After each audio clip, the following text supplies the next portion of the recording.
Rightio, fellas. There is a lot of work to do today. Where are you all? We're here. We're always here. Now, remember, darling, you can't see without your special glasses. Oh, yes, darling. I think I put them... Have you lost them again? Well, What a silly construct you are. Please, could you speed things up a bit? We have a lot to do today. oh, yes. I found them. Oh. Right, EO. Are you all ready for the meeting that makes every other meeting seem like a boring meeting? Yes. Are you ready for the gathering of the 4 greatest contributors to this universe? Yeah.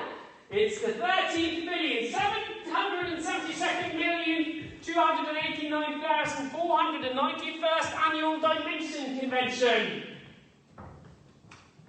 Woo. Welcome. You all look splendid. Now, before we do anything else, I'm just going to do the register for the sake of admin. Time, I'm ever present. Depth. Depth, are you here? I do believe I am. Splendid. Length. Yeah. Width. Oh, sure, I'm here, but shouldn't we wait for... Brilliant. All present. Long time no see. What an opening! I mean, that's so much more sparkle than last year's. Thank you. Yeah, once again, I'd like to apologize for last year's convention. Oh, no, I didn't mean, I know, but I just want to acknowledge the fact that I've learned that by hosting a dimension convention in a galaxy without any form of life was a bad idea. I promise next time I do it, I'll provide tea. Sorry. I brought you here today to a planet often referred to as Earth. Oh, haven't we been here before? I believe we visited 910,173,201 years ago. Oh, those were the days. Yeah, the leading species here now are called humans, and a funny factual matter, they have a thing called clocks, which they say they can measure me with. Oh, why are we laughing? They claim to be the most sophisticated living organism in the universe. Sorry, we'll get on with things. Yes, Lane? I just want to suggest a change for this year's convention. Oh, how exciting! What if, whenever we decide something, or someone tells a funny joke, or whatever, we slap our outer organs together, like this? I saw someone do it, and I thought it was just so cool. I thought we were not allowed to touch. Yes, wasn't there something in the training about physical contact? That was such a long time ago. I'm sure we'd be allowed a celebratory hand slap now. Wait, what do you say? Sure, it's been quite a few years since the creation of this universe. I'm sure we'll be alright with a simple hand slap. Sure, that's decided then. If we mess something up, I'm sure it would only affect the planet we're on anyway. Oh, believe me, it can't get much worse than it already is. All in favour? Depth? Width! Time, Length? dimension, convention approves. Little did they know It was at this very moment. that the proverbial Pandora's box was open. Truly, this minuscule break in the natural order led to the birth of a mighty obelisk, beyond human understanding. It tormented the minds of any who attempted to understand. To comprehend. And from its spawning, impossibilities of the human condition flocked to its doors. The desperate, the curious, the wealthy and poor alike, all life was drawn to the tower. And in this tower, from the collective psyche of its inhabitants, horrors manifested. Oh, this is a bit bloody heavy.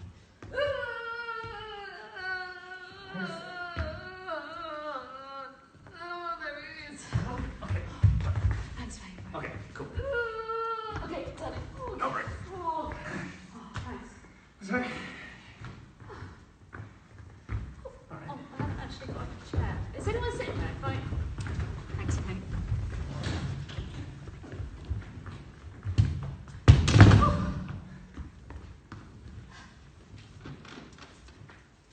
Have you ever heard of the Infinite Hotel paradox? So basically, it's about the hotel. I know. Go figure. And this hotel has an infinite number of rooms and an infinite number of guests. Basically, Donald Trump's wet dream, right? And you go into this hotel and ask for a room. The manager says, sure, I'll get you one ready. Hold on. If this infinite hotel is infinite people with an infinite number of guests, I mean, how does that even work? Okay, so the way they do it is they make everyone move across a room. So the person in room number 1 is now in room number 2, and so on and so forth, forever. I know. It's neat, right? Now, if you were to take 8 steps off of Oxford Street, you would come across this hotel. The Clockbox Hotel is unique in its capacity to both be real and imaginary. It's both there and not. Infinitely long and wide. Where space and time merged to blur the very fabric of this universe. Bang! Anyway, this is a story about the people inside the hotel. This is Tilda. They were quite quiet as a child but curious, always observing, always watching. Naturally, this led them to the hotel business, all the people watching anybody could desire. The hotel also does free breakfast, lunch and dinner, and whilst it isn't particularly relevant when considering their personality, it says a lot about their appetite. This is Greg. He used to be a fisherman. Since he was 14, he knew it. There was already a space on the boat for him when he finished college. Knowing this, he didn't do very well in school, between egging the windows and selling straights for £1 each. He would spend detention in Mr. King's office. Mr. King was a gentle soul. He was a drama teacher and had the disposition of a man who would give you advice on growing cauliflowers in temperate climates. When Greg's fisherman career fell apart, Mr. King contacted him, asking him to join his theatre troupe. This is Mr. King. His cauliflowers are doing very nicely this year. This is Lisa. She never really intended to join a drama troupe, or to act in general. It all sort of just happened. That happens a lot with Lisa. She has what she lovingly describes as cloud envy. Given her way, all she would do is earn enough to live comfortably, floating peacefully from job to job. But this troupe just stuck. It's not like they are particularly amazing, or that they inspire her to act. They're just persistent. This is Reg. Reg trained for 3 years at RADA. As many actors fresh out of drama school do, Reg tried to get to the RSC. Needless to say, he didn't quite make the cut. He had memorised the entirety of King Lear, but apparently the world wasn't quite ready for his dramatic stylings involving Lear spending the entire play with only one eye open. He had managed to get a side hustle, a job as a bellhop. Here, he found the theatre troupe you see before you. This is Susie, but you may know her as Susie Firestarter, or Susie the Arsonist of Surrey. She spent most of her life drinking iced tea, but only the lemon-flavoured because the peach makes her violent. Her work was never understood by those who saw it. She protests that the artistic value of setting Mr. Stevens' trouser's leg on fire is lost on their less artistically developed minds. She joined the group after they saw her talents in the Guildford Young Offenders annual play, and picked her up 5 months later. And finally, this is Trevor. He's Welsh. As a member of the Clath Youth Theatre, Trevor played parts in musical adaptations of King Lear, renamed as Sing Lear, and an spectacles known as a Sing Spectacles. After a subtle explosion in the church where the youth theatre rehearsed, Trevor crossed the border to England after swearing to his family that he'd never talk to a Tory. Since arrival, he has auditioned for 3 productions, all cancelled before the first rehearsal. However, this didn't really matter since he didn't get a part in any of them. He did, however, get into the house troupe of the Clockbox Hotel and has since contributed to many arguments in the ensemble. He has a clinical depression.